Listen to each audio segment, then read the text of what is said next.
Hello everybody, welcome back to my channel. I am doing another beauty school series video today. I have been slacking on these and so I decided to film one today. And this is actually one of my very favorite videos I've done in this series because I think it's something that's super important and something that needs to be talked about more. And I apologize if the audio isn't the best on this video. My microphone broke, so I'm in the process of getting a new one. So I am really sorry, but that is the reason that the quality probably isn't the best sound-wise. So this video is all about becoming the hairdresser of your dreams. And being in the industry for as long as I have and just being around hairdressers in general, I have come to find out that doing hair and being a successful hairdresser is more than just putting color on someone's hair, cutting someone's hair. There is so much more that goes into it other than just being behind the chair. And I wanted to talk about those things today, especially for those of you who are in school, newer in the industry, just starting out. These are things that I wish I would have been told when I was starting out, and they're things that I think have helped me become the hairdresser that I am today. So if you were interested in watching this, then stay tuned. Okay, so my first tip is customer service and people skills. Something that I look for when I'm hiring stylists for my salon is how they converse with their clients, how nice they are, how customer service oriented they are. So what I do is I always do a technical interview first so that I can A, see their hair skills, but B, see how they converse with their clients, see if they're asking them if they need a drink, asking them about how their day was. That is the number one thing I look for because I feel like hair can always be learned. If I compare myself to how I was a year ago or 2 years ago, I've definitely come a long way, and I feel like every stylist has that potential, especially if they're continuing their education and they are willing to learn. Hair can be learned, people skills cannot. So I look for someone who is genuinely nice, who has that customer service attitude, who's willing to go the extra mile, be nice to their clients. Honestly, I feel like most of my clients become my friends. And of course there are days when I'm tired and I don't feel like making small talk, but you have to in our job. That makes your client feel comfortable. You want to go the extra mile and show that client that you're willing to be their friend on top of doing their hair, because in the long run, they are going to come back to you because they feel comfortable sitting in your chair. And everyone says that hairstylists are kind of like therapists. So if your client feels like they can open up to you, that's what's going to keep them coming back. And let's say you have a client and they have a bad experience, just in the sense of they didn't like the way their hair turned out. If you hadn't talked to your client and made them feel comfortable during that appointment and at the end they were unhappy, they're going to be a little more hostile, they're going to be a little quicker to be rude about it. But if you had made them feel comfortable the whole time and made them feel like they could be honest with you, then the situation can be handled better, because since they have that relationship with you, they feel comfortable saying, hey, I don't love my hair this time, is there anything we can do to tweak it? And since you already have that friendship established, it's easier for both parties to move forward fixing their hair. So I just feel like it's so important to make your client feel comfortable. People skills and customer service are number one, and that is what I look for in a team full of girls at my salon. Okay, number two is continuing education. This is the most important thing in our industry because the beauty industry is constantly changing. Just since I graduated hair school 2.5, 3 years ago, it's changed so much. I didn't learn balayage in hair school. That's something I had to teach myself. Extensions are always new and changing. There's so many things, newer techniques, root smudges, lived-in color, all these things that weren't around if you went to school 5+ years ago. So continuing your education is so important because we need to stay on top of the current trends. We're not really doing perms and old school techniques anymore. We're doing these newer things. So I would say in your area, if there are classes that are being offered, take them. The nice thing about paying for classes or traveling for education is we can use it as a write-off as hairdressers. So I have traveled to a few different states to take classes, and I've used the miles as write-offs. The whole trip was a write-off, the class itself was a write-off, and that's great when it comes for tax season, which is a whole other video. I didn't know how much went into taxes until I became a salon owner. And of course for me it's a little more in depth, but even just for a booth runner hairstylist, if you're your own boss, you gotta do your own taxes. So if you would like a video on that, I'm not an expert, but ask any questions you may have because that is something I feel like needs to be taught in hair schools on how to handle taxes. Anyway, so I say continue your education because you can use it as a write-off and you get so much experience by going to classes. And I myself teach classes at my salon as well as here on YouTube. And something I tell everyone who attends my classes are, if you come away from this class learning one thing and one thing only, then that class was worth it. because everyone does things differently, and even if you know how to balayage and you go to a balayage class, there may be one thing that stylist does differently than you do that can be beneficial. So as long as you take one thing away from that class, it was successful. And when I have taken classes in the past, that's the attitude I went in with, and I felt like I enjoyed it so much more. Just being able to converse with other hairdressers and get opinions and ideas and see how things are done outside of my little salon was so great. So I say continue your education. For those of you who watch my videos on YouTube or other hairdressers on YouTube, the fact that you're searching hair techniques and you're wanting to get better at your craft, that is amazing. And so there are a lot of free education courses on YouTube, like with my channel and some other hairdressers who offer that. So you don't necessarily have to pay for a class, just get on YouTube, which is so great. And part of the reason why I started my channel, because I want to help others learn, I want to educate. It's something I felt like I needed in school to have a hands-on video where I can watch someone do something and see it explained. I wish I would have had that. So that's why I started this, and I really, really think continuing your education is so, so important. Okay, number 3 is having confidence and dreaming big. When I first started out, I always felt like I had a knack for doing hair. I always just understood it. It just clicked to me. My mom does hair, so I grew up around it. But of course, you're gonna have those moments where you don't feel like you know what you're doing and you don't feel confident. And I will be honest, the first year I was doing hair, it was fake it till you make it. I was posting, I was doing a lot of clients, I was getting a lot of word of mouth. I was doing it out of my mom's kitchen because I didn't have a salon to work in yet. And I honestly felt like I did not know what I was doing, and even though the hair turned out beautiful and my clients loved it, there was part of me that was like, oh my gosh, they're gonna find out I don't know what I'm doing. Like, I'm a fraud, just because I didn't have confidence in myself. And my mom really helped me with that. She just told me, you have to believe in yourself, you have to pretend you know what you're doing, and you do. You just have to have the confidence to back it up. And when I started acting that way, I noticed that my work got better and I was more confident in myself, which helped immensely. Having confidence in yourself is key, because if you act nervous in front of a client, if you're acting like you don't know what you're doing, they're not going to trust you, and that's not going to go well. So fake it till you make it for sure. Confidence is key, because if you don't believe in yourself, no one else will.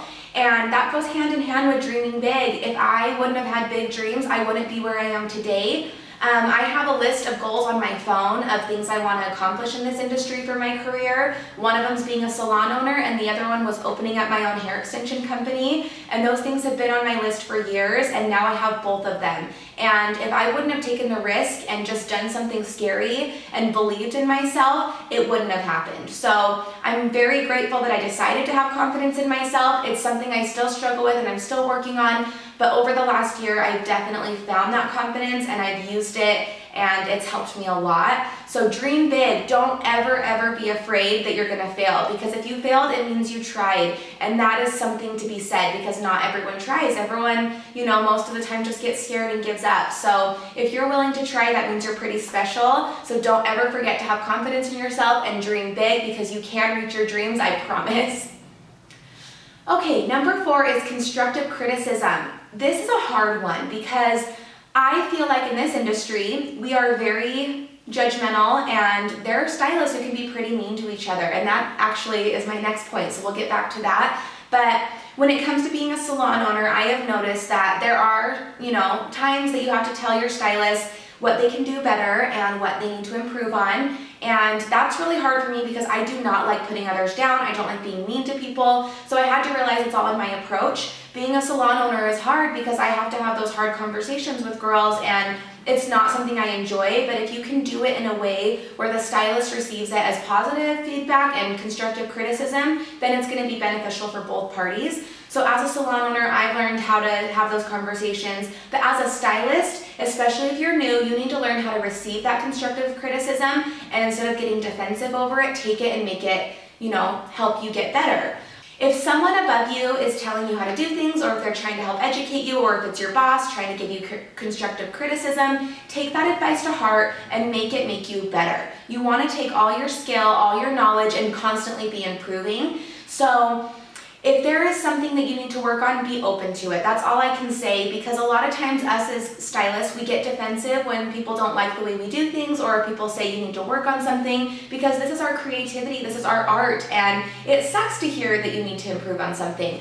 And I have a few stylists that I've had work at my salon who don't like hearing that. And unfortunately, if a client's unhappy, I have to talk to the stylist about it. And there have been a few stylists who don't want to hear it and they don't think they need to improve. And you know, that's fine because everyone has a different way of doing things. But if it's affecting your work and your clients in the salon, you need to be open to thinking about it.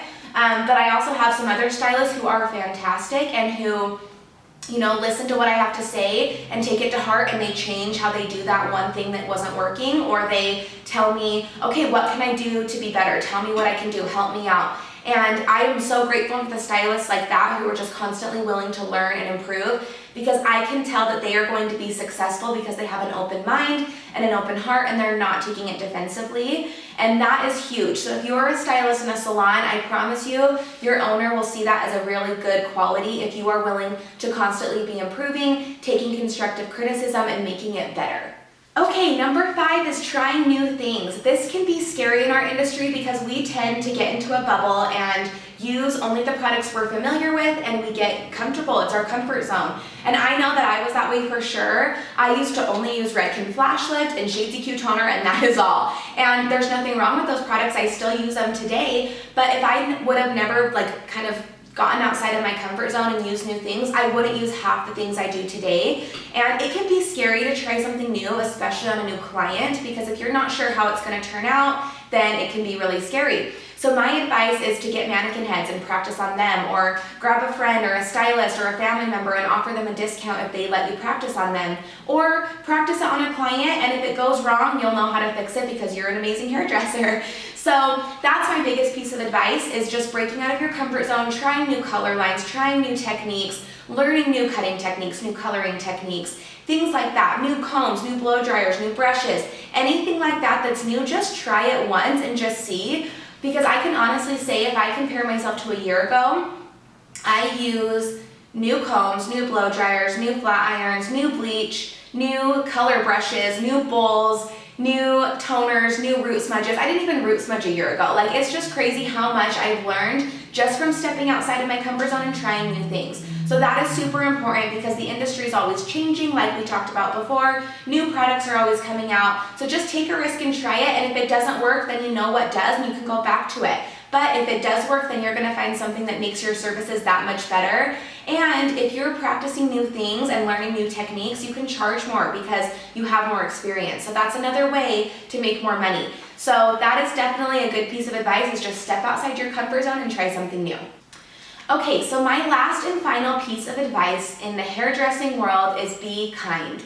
It's very sad, but a lot of hairdressers can be catty because we're all doing the same thing and it's competition. And especially here in Utah, it's pretty flooded. I mean, for example, I'm on Main Street and we have 7 salons on this street. And if I would have seen that as a threat and I would have acted out because of that, I wouldn't be successful, I'll be honest. I think the most successful people are the people that are kind and the people that uplift other stylists. And if you're mean to people and if you are jealous and competitive and catty, you are never going to find happiness and you're never going to find success.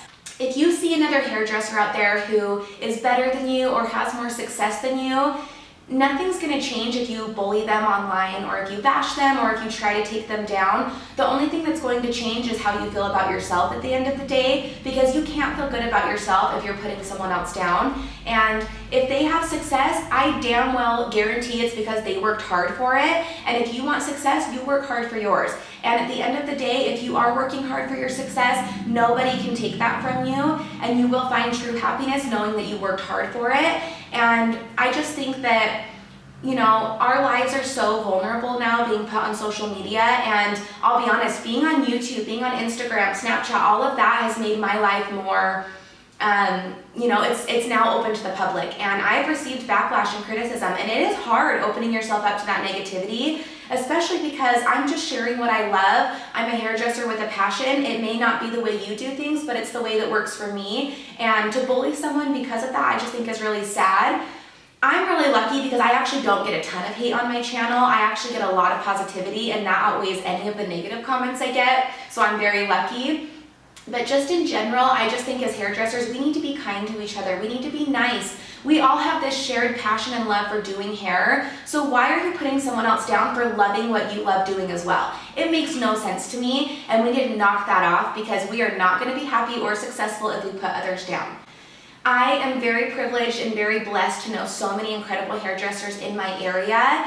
I have a salon full of amazing girls. I have relationships with other salons in my area, and we all support each other, we uplift each other, and it's incredible because if I get a call in for someone who needs a haircut that day and we don't have openings, I'll send them to those other salons because we have such good relationships, and that is how it should be. It should be about positivity and love, and that is how it is always going to be in my salon, and I encourage you, if you are a salon owner or hairdresser, to take those same values and apply them to your career because that is the only way to find true happiness and success in this field. Okay, you guys, so those are my little tips for being the hairdresser of your dreams. If you have any tips yourself, leave them in the comments below because I always want to hear your opinions and your feedback. Let me know what you thought about this video. If you were liking my beauty school series, let me know, and I have a bunch of other videos in this series that I want to be filming. I have a fun video coming up. I'm going to be doing a whole video on my hair extensions and all 17 colors in my collection. I'll go over the methods we have, everything about my hair. I'm just waiting for a few more colors to come in. They will be here in about 2 weeks, and then I will be filming that. But I also am going to be keeping up on the education videos as well. Don't worry, I'm going to try to do 1 video a week for you guys, so please let me know what you would like to see in the comments below. And as always, anything I ever use in a video or wear in a video will be in the description box below, so make sure to check that out. Thank you guys so much for watching. Have a great day.